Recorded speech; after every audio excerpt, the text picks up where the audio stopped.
ಎಲ್ಲರಿಗೂ ನನ್ನ ನಮಸ್ಕಾರ. ಇಂದು ನಾನು ಲಿಂಗದ ಬಗ್ಗೆ ಒಂದು ಮಾಹಿತಿ ಹೇಳ್ತೀನಿ. ಸಂಸ್ಕೃತದಲ್ಲಿ ಲಿಂಗ ಎಂದರೆ ಗುರುತು ಅಥವಾ ಸಂಕೇತ. ಶಿವಲಿಂಗವು ಶಿವನ ಸಂಕೇತವಾಗಿದೆ. ನಿರಾಕಾರನಾದ ಸರ್ವಶಕ್ತ ಭಗವಂತನನ್ನು ನೆನಪಿಸುವ ಗುರುತು. ಶಿವಲಿಂಗವು ಹಿಂದೂ ಭಕ್ತನೊಂದಿಗೆ ಮೌನದ ಸ್ಪಷ್ಟ ಭಾಷೆಯಲ್ಲಿ ಮಾತನಾಡುತ್ತದೆ. ಇದು ನಿರಾಕಾರ ಜೀವಿಯಾದ ಭಗವಾನ್ ಶಿವನ ಬಾಹ್ಯ ಸಂಕೇತ ಮಾತ್ರ.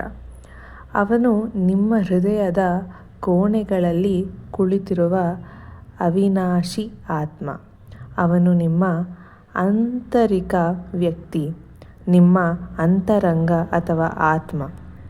ಇಂದು ಶಿವಲಿಂಗ ಹೇಗಿರುತ್ತದೆ ಎಂದರೆ, ಶಿವಲಿಂಗವು 3 ಭಾಗಗಳನ್ನು ಒಳಗೊಂಡಿದೆ.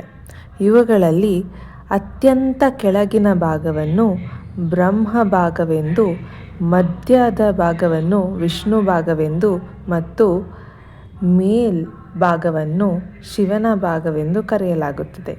ಈ ಭಾಗಗಳು ಹಿಂದೂ ದೇವರುಗಳ ದೇವತಾಗಣದೊಂದಿಗೆ ಸಂಬಂಧ ಹೊಂದಿದೆ. ಬ್ರಹ್ಮ ಸೃಷ್ಟಿಕರ್ತ, ವಿಷ್ಣು ಸಂರಕ್ಷಕ ಮತ್ತು ಶಿವ ವಿನಾಶಕ. ನಮಸ್ತೆ.